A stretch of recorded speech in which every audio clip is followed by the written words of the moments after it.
नमस्कार दोस्तों, आप सभी का मेरे चैनल पर एक बार फिर से स्वागत है।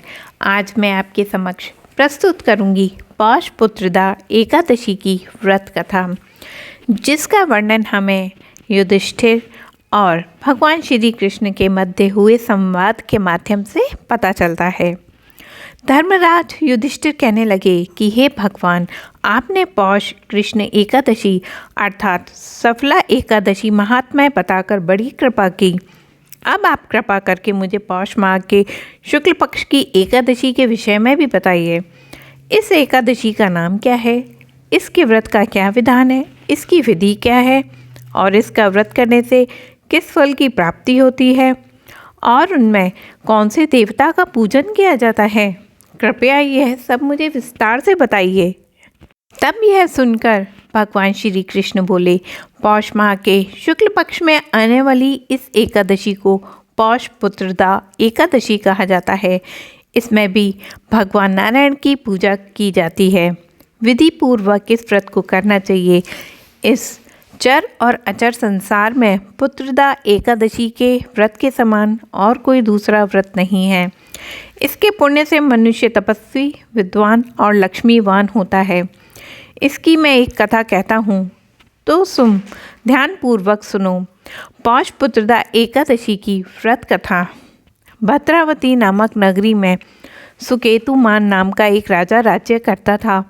उसके कोई पुत्र नहीं था। उसकी स्त्री का नाम शैव्या था। वह निपुत्री होने के कारण सदैव चिंतित रहती थी। राजा के भीतर भी रोक रोक कर पिंड लिया करते थे। सोचा करते थे कि इसके बाद हमको कौन पिंड देगा। राजा को भाई, बांधव, धन, हाथी घोड़े, राज्य और मंत्री, इन सब में से किसी से भी संतोष नहीं होता था। वह सदैव यही विचार करता था कि मेरे मरने के बाद मुझको कौन पिंडदान करेगा। बिना पुत्र के पितरों और देवताओं का ऋण कैसे मैं चुका सकता हूँ और बिना पुत्र के पितरों और देवताओं का ऋण कैसे चुका सकूँगा। जिस घर में पुत्र ना हो उस घर में सदैव अंधेरा ही रहता है। इसीलिए पुत्र उत्पत्ति के लिए प्रयत्न करना चाहिए। जिस मनुष्य ने पुत्र का मुख देखा है वह धन्य है। उसको इस लोक में यश, परलोक में शांति मिलती है, अर्थात उनके दोनों लोक सुधर जाते हैं। पूर्व जन्म के कर्म से ही इस जन्म में पुत्र और धन की प्राप्ति होती है। राजा इसी प्रकार रात दिन चिंता में लगा रहता था। एक समय तो राजा ने अपने शरीर को त्याग देने का निश्चय किया, परंतु आत्मघात को महान पाप समझकर उसने ऐसा नहीं किया। एक दिन राजा ऐसा ही विचार करते हुए अपने घोड़े पर चढ़कर वन की ओर चल दिए तथा पक्षियों और वृक्षों को देखने लगे। उसने देखा कि वन में मृग, व्याघ्र, सूअर, सिंह, बंदर, सर्प आदि सभी भ्रमण कर रहे हैं। हाथी अपने बच्चों और हथनियों के बीच घूम रहा है। इस वन में कहीं तो गीदड़ अपने कर्कश स्वर में बोल रहे हैं और कहीं उल्लू ध्वनि कर रहे हैं। वन के दृश्यों को देखकर राजा सोच विचार में लग गया। इसी प्रकार आधा दिन बीत गया। वह सोचने लगा कि मैंने कई यज्ञ किए, ब्राह्मणों को स्वादिष्ट भोजन से तृप्त किया, फिर भी मुझको दुख प्राप्त क्यों हुआ। राजा प्यास के मारे अत्यंत दुखी हो गया और पानी की तलाश में इधर उधर घूमने लगा। थोड़ी ही दूरी पर राजा ने एक सरोवर को देखा। उस सरोवर में कमल खिले हुए थे।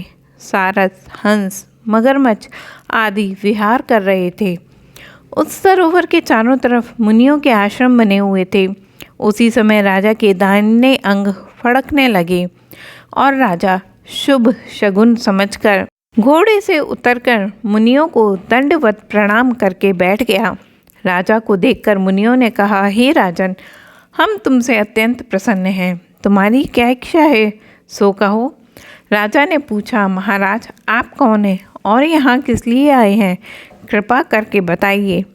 मुनि कहने लगा, राजन, आज संतान देने वाली पुत्रदा एकादशी है। हम लोग विश्व देव हैं और इस सरोवर में स्नान करने के लिए आए हैं। यह सुनकर राजा कहने लगा कि महाराज, मेरे भी कोई संतान नहीं है। यदि आप मुझ पर प्रसन्न हैं तो एक पुत्र का वरदान दीजिए। मुनि बोले, हे राजन, आज पुत्रदा एकादशी है। आप अवश्य ही इस व्रत को करें। भगवान की कृपा से अवश्य ही आपके घर में पुत्र होगा। मुनि के वचनों को सुनकर राजा ने उसी दिन एकादशी का व्रत किया और द्वादशी को उसका पारण किया। इसके पश्चात मुनियों को प्रणाम करके वह महल में वापस आ गया। कुछ समय बीतने के बाद रानी ने गर्भ धारण किया और 9 महीने के पश्चात उसे एक पुत्र हुआ। वह राजा अत्यंत शूरवीर, यशस्वी एवं प्रजापालक हुआ। श्री कृष्ण बोले, हे राजन, पुत्र की प्राप्ति के लिए पुत्रदा एकादशी का व्रत अवश्य करना चाहिए।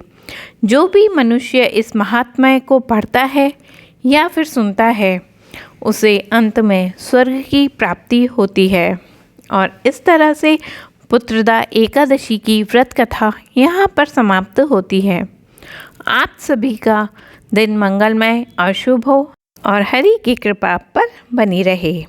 अगर आपको यह कथा पसंद आई है तो कृपया करके शेयर, लाइक और कमेंट अवश्य करें।